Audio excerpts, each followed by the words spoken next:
खुशी के मौके पर हमारे भूपेंद्र कुमार जी, दिल्ली पुलिस में सिलेक्शन हुआ इनका, इनसे बात करते हैं। चलिए।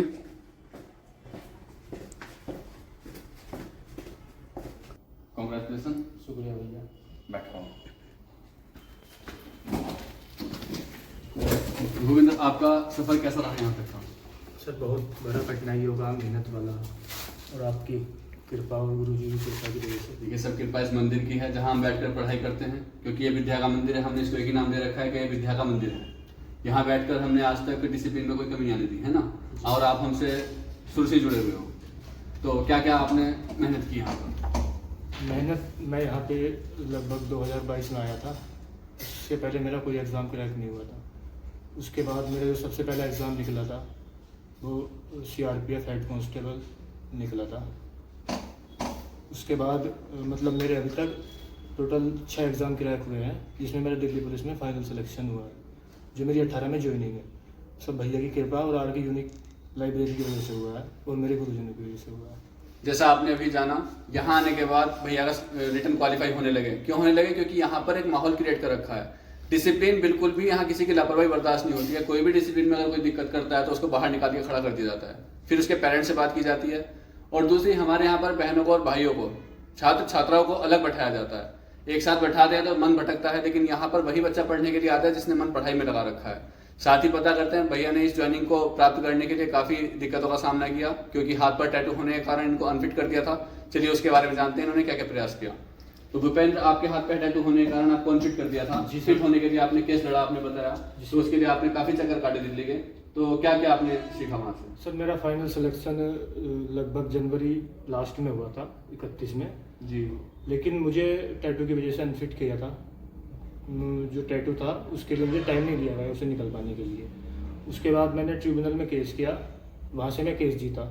उसके बाद मेरे केस को दिल्ली पुलिस ने हाई कोर्ट में चैलेंज किया, वहाँ से मुझे डायरेक्ट ज्वाइनिंग दी जज साहब ने मेरा हाथ देख। तो आप इस टैटू के लिए क्या कहना चाहेंगे? जो आज की युवा पीढ़ी है, ये काफ़ी टैटू का क्रेज चल रहा है, तो उस क्रेज को कम करने की जो कंपटीशन से जुड़ा हुआ बच्चा है, उसको आप क्या संदेश देना चाहेंगे? सर असल में क्या है, बचपन में इतना कुछ नॉलेज नहीं होती कि हमें कंपटीशन में भी जाना होता है या और भी चीज़ें होती हैं, वहाँ गलती हो जाती है। लेकिन अब भी जो बंदा लगा हुआ है कंपटीशन में, उसका मेडिकल अच्छा होता है, पैरामिलिट्री में होता है और भी कहीं होता है, मेरे ख्याल से उसे इन चीज़ों से दूर रहना चाहिए। क्योंकि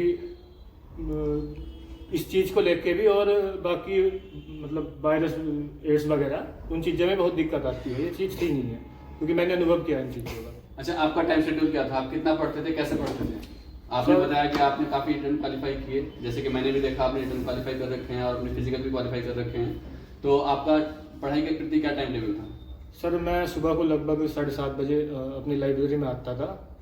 उसके बाद देखिए, एक शब्द पे ध्यान दीजिए, भैया ने बोला अपनी लाइब्रेरी। बच्चा वही कामयाब होता है जहाँ बैठकर वो विद्या के मंदिर में पढ़ाई कर रहा है, उसको वो अपना मान के पढ़ाई कर ले। क्योंकि सारे बच्चे एक से नहीं होते। मैं देखता हूँ कि कुछ बच्चे यहाँ पर गंदगी कर देते हैं और आते हैं बिना डिसिप्लिन के उठ के चले जाते हैं, लेकिन भैया ने बोला अपनी लाइब्रेरी।